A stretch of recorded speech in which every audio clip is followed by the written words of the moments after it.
Out of desperation and the promise of money, an African janitor agrees to become a surrogate for a powerful Korean tech billionaire. But beneath the mansion's luxury lies secrets darker than anyone could imagine. His wife despises her, yet fate has bound their lives together in ways that will shake everything they believe. Get ready for a story filled with emotions, betrayal, and shocking revelations. Sit back, relax, and if you love stories like this, don't forget to like, share, and subscribe. This is Bella's Story Time. Rain fell slowly outside Hamilton Hospital in Seoul. It tapped the window like a quiet drumbeat. Inside the VIP room, Shing stood alone, staring out at the distant city lights. His face was calm, but inside, he was breaking. His black suit was perfect, his shoes shiny, his watch gold and expensive. People saw him as a powerful businessman. But right now, Shing felt like a failure not because of business, but because he couldn't become a father. Behind him, his wife Rita sat on the leather couch. Her long nails clicked against her phone screen. She didn't look sad. In fact, she looked annoyed. Rita sighed loudly. "This doctor is wasting our time, just like the others." Shing didn't answer. What was the point? They had seen 6 doctors in 3 years. All said the same thing, no baby. Dr. Ray, a middle-aged Korean man with kind eyes, walked in holding a file. He sat down and spoke gently. "Mr. and Mrs. Shing, I've reviewed everything. You've done 6 IVF treatments. Nothing worked." Shing's heart dropped, but he stayed quiet. Dr. Ray continued, "I know this is difficult, but I believe the best option now is surrogacy." Silence. Then Rita scoffed loudly. "Surrogacy? You want another woman to carry my baby? No way. That's disgusting." Dr. Ray tried to explain. "Medically, it's your best chance." "I don't care," Rita snapped. "I'm not some weak woman who lets another female carry her child. We're not that desperate." She stood up and pointed at Shing. "Why don't you tell him to stop wasting our time?" Shing didn't respond. Not because he agreed with her, but because he was tired. Tired of begging, fighting, hoping. Tired of pretending they were still a team. That night, back at their mansion, the air was heavy. Rita locked herself in her beauty room. Shing walked outside to the garden. He sat under a cherry blossom tree. Pink petals floated down, landing on his shoulder. They reminded him of childhood promises he made to himself when he was just a poor boy whose father left him. "I'll be a better man," he once said. "My kids will have everything I never had." Now, at 37, he had the money, the house, the success, but no child. He stayed outside for hours. The flowers dropped like tears. No one came looking for him, not even Rita. Over the next few weeks, Shing tried to talk to Rita again, calmly, gently. "Let's think about the surrogacy again," he said one morning. Rita sipped her coffee without looking at him. "You can do whatever you want, but don't expect me to help." She started sleeping in a separate room. She spent more time at the spa, at social clubs, on shopping trips. Shing visited Dr. Ray again. They spoke about possible surrogate candidates, but most of the women wanted high pay, private rooms, and strict contracts.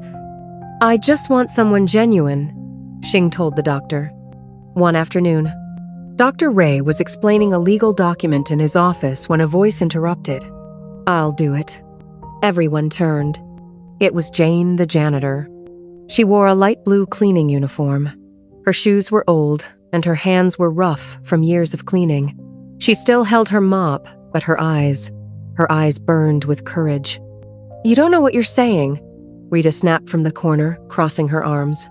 "I do," Jane replied. "I've thought about it." Dr. Ray was shocked. Shing looked curious. Rita looked furious. "You?" Rita laughed. "You're a cleaner. Do you even know what IVF is?" Jane said nothing. She reached into her apron and pulled out a small wallet. Inside were old, faded photos, a tired-looking woman, 4 children, and a small clay house. "This is my family," Jane said softly. "I'm the firstborn. My mom is sick. She needs dialysis. My siblings are hungry. I work 3 jobs just to survive. I came here on a student visa, but I couldn't finish school. This is my last hope." For a moment, no one spoke. Dr. Ray gently asked, "Are you sure, Jane? This isn't easy. The pregnancy, the pressure, the judgment." Jane looked at him and nodded. "I'm sure." Rita rolled her eyes. "Let her do it, then. She wants to play mother. Let's see how far she can go." But Xing wasn't so quick to dismiss her. Something about Jane's strength, her story, her honesty, it touched him. He looked at Dr. Ray. "What's the next step?" Dr. Ray replied, "We draft the contract." And so it began, a deal signed not just with ink, but with pain, desperation, and a small spark of silent hope. The next day, Jane sat in Dr. Ray's office across from Xing and Rita. Her hands shook as she held a paper cup of water. The room felt cold, too bright, but she didn't back down. Instead, she opened her worn-out wallet again and laid a few old pictures on the table. "This is my family. My mother's kidneys are failing. She needs treatment twice a week in Nigeria. My siblings haven't gone to school in months. We sleep in one room. I've been sending money back home every week, but cleaning floors isn't enough," she continued, tears shining in her eyes. "My father died suddenly. Heart attack. After that, my uncles came and took our land. I had no choice. I applied for a student visa and came to Korea, but I couldn't afford my tuition. I cleaned hotels during the day and this hospital at night." Her voice cracked. "I tried so hard to stay strong, but now, this is the only way I can help them." Xing leaned forward slightly. Something in him softened. He didn't see a janitor anymore. He saw a daughter, a fighter, a woman holding on by threads but still refusing to give up. But Rita sneered. "We don't need her charity story. She just wants a shortcut to luxury." Dr. Ray cleared his throat. "Mrs. Xing, I'll ask you to be respectful. She is not here for luxury. She's offering her body for 9 months. That's not an easy choice." Rita hissed under her breath, but she didn't speak again. That evening, the 3 of them met again with lawyers. Jane listened carefully as Dr. Ray explained every detail. She would be artificially inseminated with Xing's sperm. She would live in the mansion's guest quarters during the pregnancy. She would be given full medical care and healthy food. She must follow all pregnancy instructions and allow regular checkups. She was not allowed to form a personal relationship with Xing or the baby. She would be paid $15,000 up front and $15,000 after safe delivery. After giving birth, she must leave immediately. No emotional attachment. Jane nodded and signed the paper. Jane arrived at the mansion with a small brown duffel bag. It was all she had. A maid opened the door, looked her up and down with disgust, and showed her to the guest room at the far end of the house. The room was beautiful marble floors, a chandelier, soft white sheets, but Jane felt like she didn't belong. There was a soft knock at the door. It was Xing. He looked tired but kind. "I just wanted to welcome you," he said. Jane stood quickly. "Thank you, sir." "Call me Xing," he replied gently. There was a short silence. "Are you okay?" he asked. Jane gave a small smile. "I've lived in worse places." He nodded and turned to leave, but paused. "You're not alone in this, Jane." Her heart thumped. No one had ever said that to her before. The next morning, Jane walked to the kitchen to get hot water. She didn't know the rules yet. Rita caught her. "What are you doing here?" Rita asked sharply. "I was just—" "This is not a hostel," Rita snapped. "You stay in your room. You eat what's given to you. You don't roam around. You don't speak to my husband." Jane lowered her head. "Understood." "And one more thing," Rita said, walking close to her. "Don't think you're special. You're just the body we needed. Nothing more." Jane walked back to her room slowly, her eyes filled with tears. But she whispered to herself, "Just 9 months. I'll do this. I'll survive." As the days passed, Jane's routine began. Eat, rest, read, hospital visits, sleep. The maids ignored her. The butler avoided her. But every now and then, Xing would pass by and smile. One day, he knocked again and handed her a book. "You said you liked reading. I thought this might help pass time."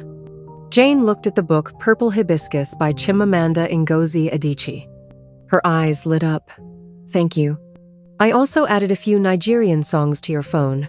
I hope they remind you of home." Jane was silent for a moment. Then she smiled fully for the first time. "You have no idea what this means to me." One rainy evening, the power went out briefly. Jane, afraid of the dark, stepped outside her room. Xing was walking down the hallway with a flashlight. "You okay?" he asked. She nodded. "Just reminded me of home. In Nigeria, light goes off like this all the time." Xing laughed softly. "I grew up poor, too. My father gambled all our money away. I told myself one day I'd be rich not for the money, but for the peace." They sat together in silence for a while. The next week, Jane noticed all her personal clothes were missing from the wardrobe. In their place, long, plain maternity gowns, dull colors, shapeless, ugly. Rita showed up at her door with a cold smile. "You're not here for fashion shows, dear. You're just here to carry something valuable. Don't forget that." Jane looked down, biting her lip. Rita stepped closer. "Stay in your lane, and we won't have a problem." Then she left, her perfume filling the hallway like smoke. Jane sat on her bed, holding back tears. But she made a promise to herself. "They may control my space, but they won't control my spirit." Jane tried to stay busy. She read the book Xing gave her, stared at old family photos, and sometimes listened to the Nigerian songs he had downloaded for her. But the days were long. The silence in the house was heavy. One afternoon, she heard laughter from the main dining hall. Curious, she peeked from the guest corridor. A party. Loud music, bright balloons, happy faces. Xing was hosting a birthday celebration for one of his business partners. Waiters moved around with trays of wine and seafood. Men in suits, women in designer gowns. Jane hid behind the hallway wall, watching like a ghost. She touched her growing belly gently. "You're not even born, and we're already outsiders." She walked back to her room and cried under the blanket. The next day, Jane found a package outside her door. Inside were 2 new novels, a body lotion from Nigeria, and a note in neat handwriting. "For your peace of mind, you're not invisible, Xing." She didn't know what to say. For the first time in weeks, she felt seen. That evening, she took a walk around the garden, the only space she was allowed to visit freely. To her surprise, Xing was already there, feeding the koi fish in the pond. "You like the books?" he asked softly. Jane smiled. "Very much. Thank you." They walked together, slowly. Xing spoke first. "You remind me of my younger sister. She passed away before I made it in life. She was strong, like you." Jane looked at him. "You're kind, but you look so distant sometimes." Xing nodded. "Years of business? Years of being used?" He paused, then added, "Until I met you, I forgot what honesty felt like." Jane blushed and looked down. Their hands brushed for a second. No words, just a spark. One night, heavy rain beat against the windows. Jane had trouble sleeping. Her belly had started to show slightly, and she often woke up with backaches. She stepped outside her room to stretch. Xing saw her from the study upstairs. He came down quietly. "Couldn't sleep?" he asked. Jane nodded.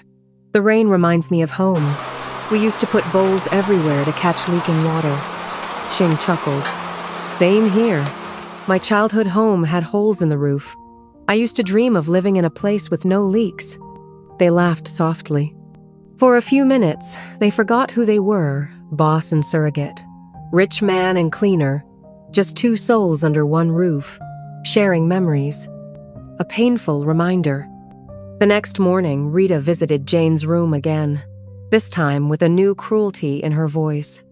"I saw you and my husband last night, laughing like teenagers. Do you think he's your friend?" Jane looked away.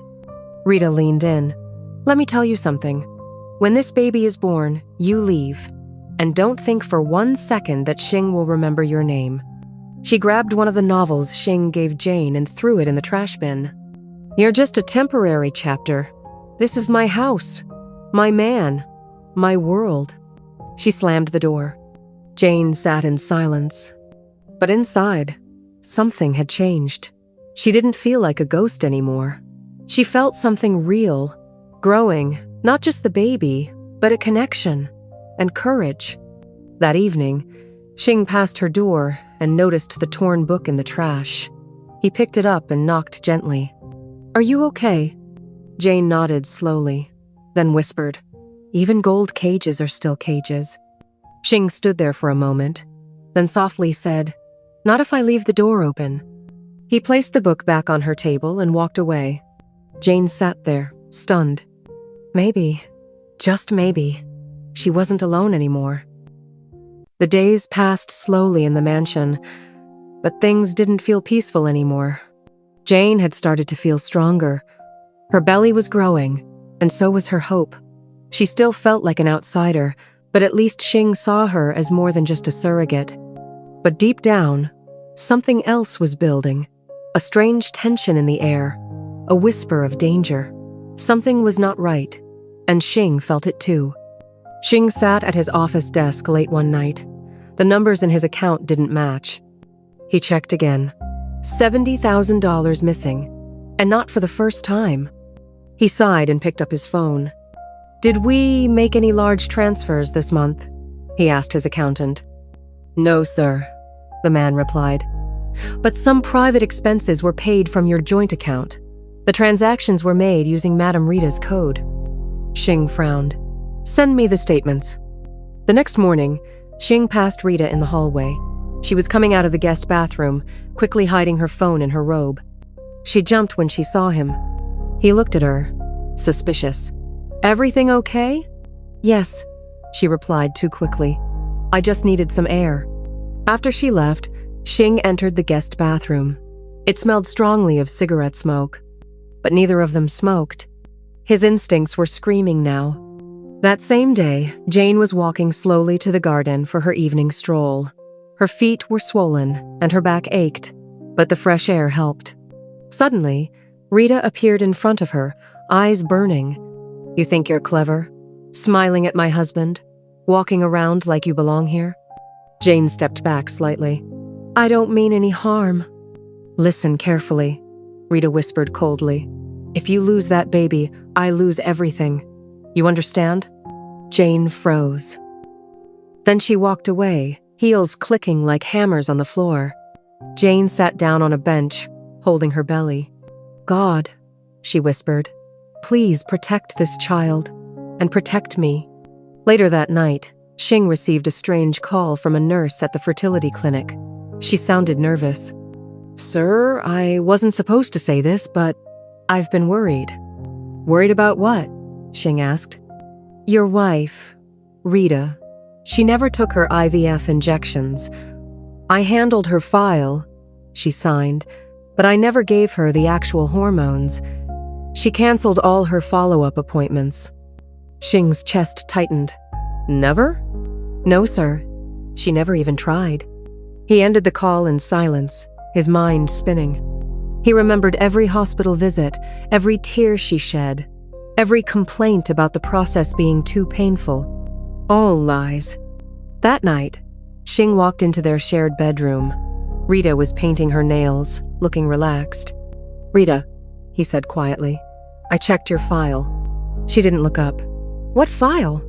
"Your IVF file. You never took the injections. You lied to me." She finally looked at him, bored. "So what if I did?" Xing stepped back slightly. "Why would you pretend? All those years. Why?" Rita placed her nail polish down and stood. "Because I was never going to have a baby with you." Xing felt like the floor had opened beneath him. "What?" "You heard me," she said.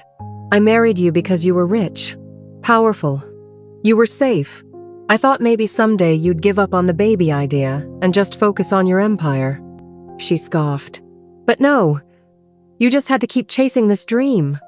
Xing's voice broke. "So all these years, You used me? Rita folded her arms. You think you're hard to lie to? You're so easy, Xing. A quiet, soft man with too much money and not enough sense. He didn't speak. He couldn't.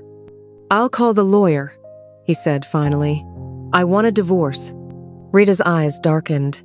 If you try to leave me, you'll regret it. Xing left the room without another word.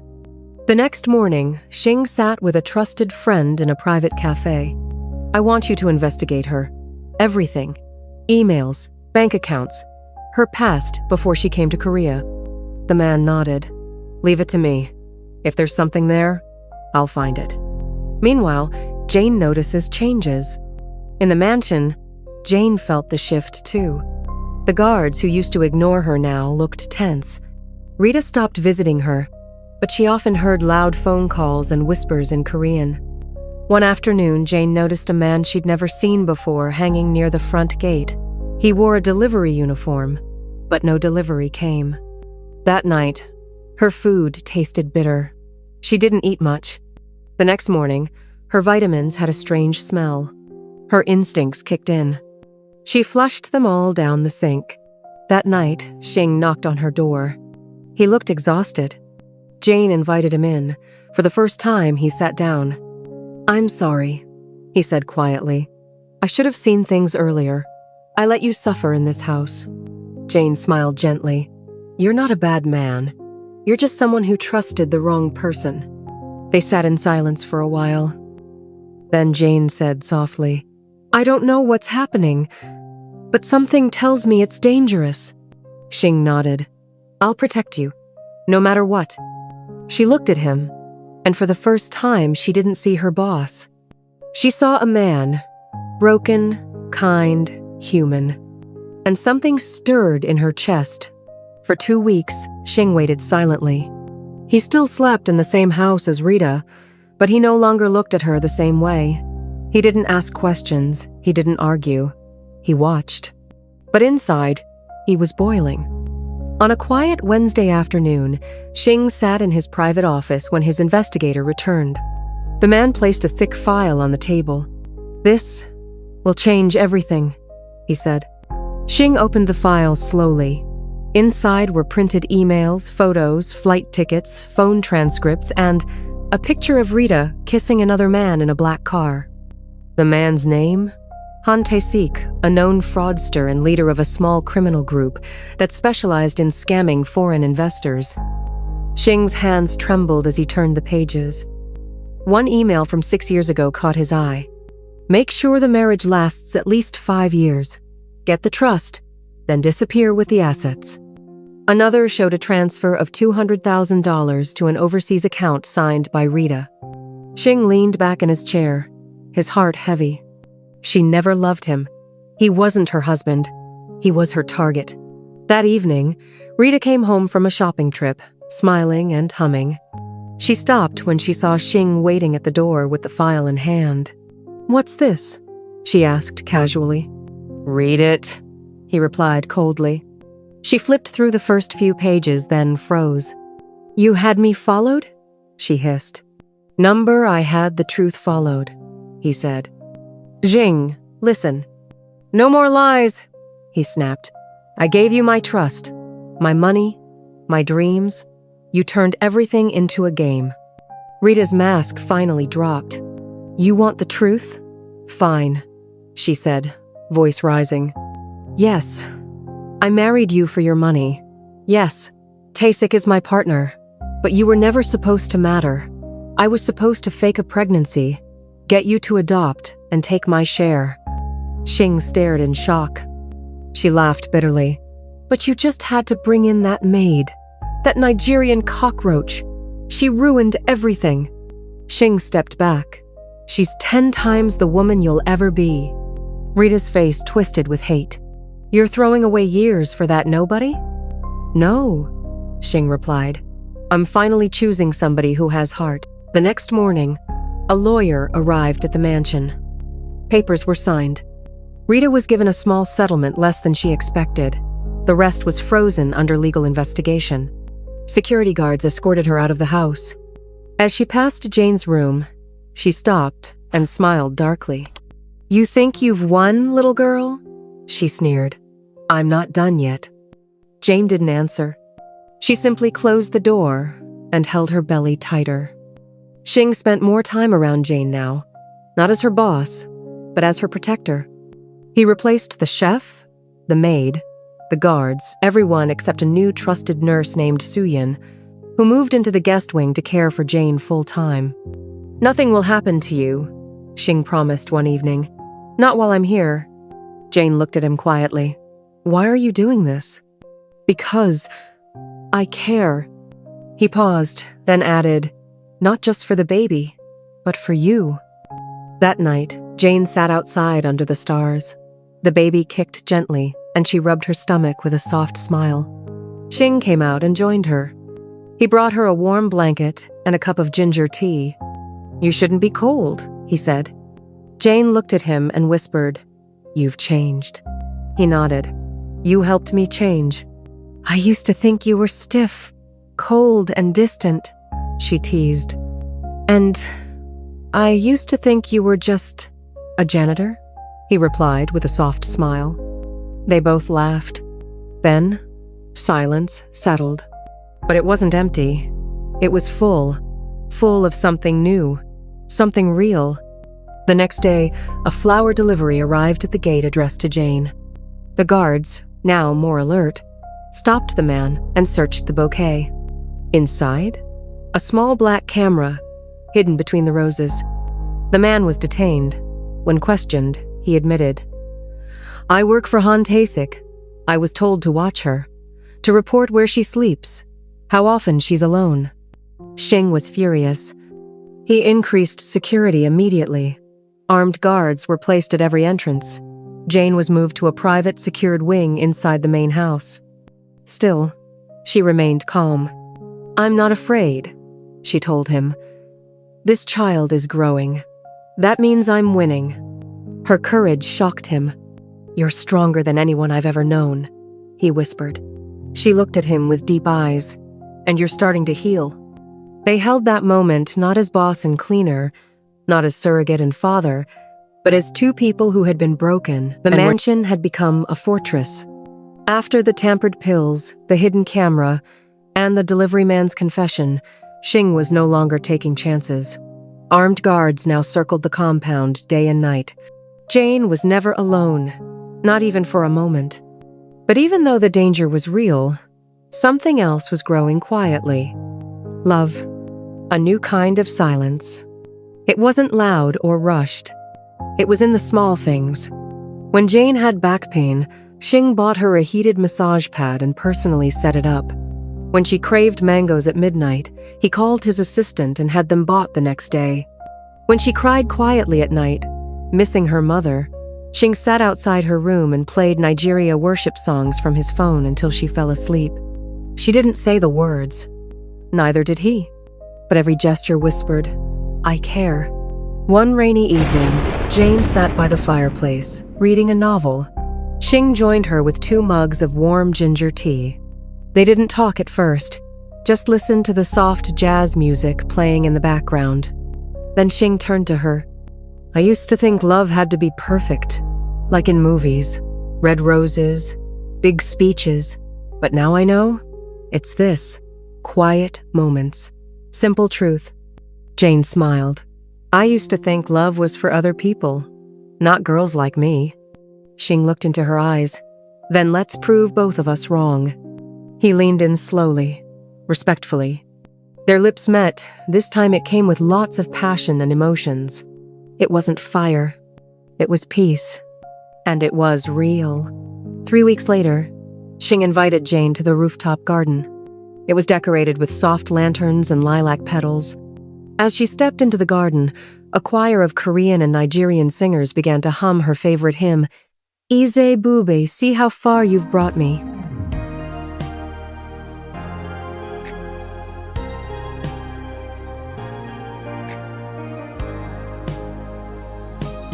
Then Xing stepped forward, wearing a simple black suit.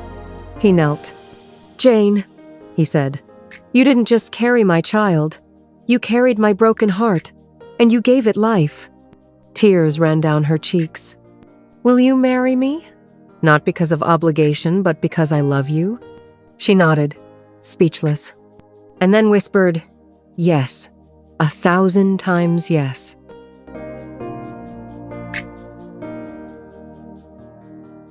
After the proposal, 3 days after Jane said yes, she and Xing sat on the rooftop garden, their fingers intertwined as the wind danced around them. "You know they won't stop easily," Jane said, her voice low. "I know," Ning replied, "but I won't let fear shape our future. Not anymore." He squeezed her hand gently. From that night, extra precautions were taken. Jane began self-defense training with Xing's lead bodyguard, Su Jin, who treated her like a sister. "You're not just carrying hope," Su Jin told her. "You are hope, and hope must be protected, even by its own hands." In the weeks leading to the wedding, Jane started bonding more deeply with Xing's circle, especially his older sister, Jaime, who initially disapproved of the surrogacy. But during a quiet lunch at a tea house, Jaime said softly, "I judged you before knowing your heart, but now I see why my brother chose you. You're not here for wealth, you're here for love. And that makes you one of us." Jane's eyes filled with tears. "Thank you. That means everything." Jaime stood and hugged her tightly. "You've already given this family hope. Now, let us give you a sister." The night before the wedding, Jane sat in her room and wrote a letter to her mother in Benin. "Mama, tomorrow I marry the man who never saw me as a burden, but as a blessing. I will stand tall in my lace gown, not as a servant, but as a bride. You said once that God sees even the forgotten girl. I now believe you. I carry your prayers in my heart and your strength in my blood. Love, your Jane." She sealed it with a kiss and handed it to Xing's assistant to deliver first thing in the morning. But miles away, Rita was not done. After being exposed and publicly shamed, she fled with her partner Han Tae-sik to a hideout in Jeju Island. But her anger burned hotter than ever. "They ruined everything," she told Han. "He was my ticket." "So what do you want?" Han asked. Rita pulled out her phone.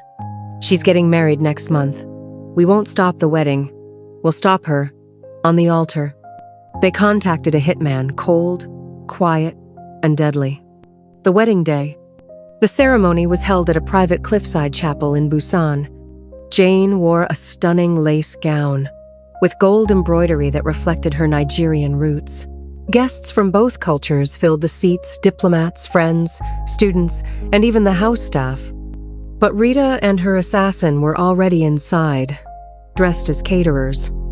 While Han Tae-sik was waiting inside the getaway car, just before the vows began, Xing's head guard received a silent alert. "Face match confirmed. Suspect in disguise." The guards moved quickly and quietly.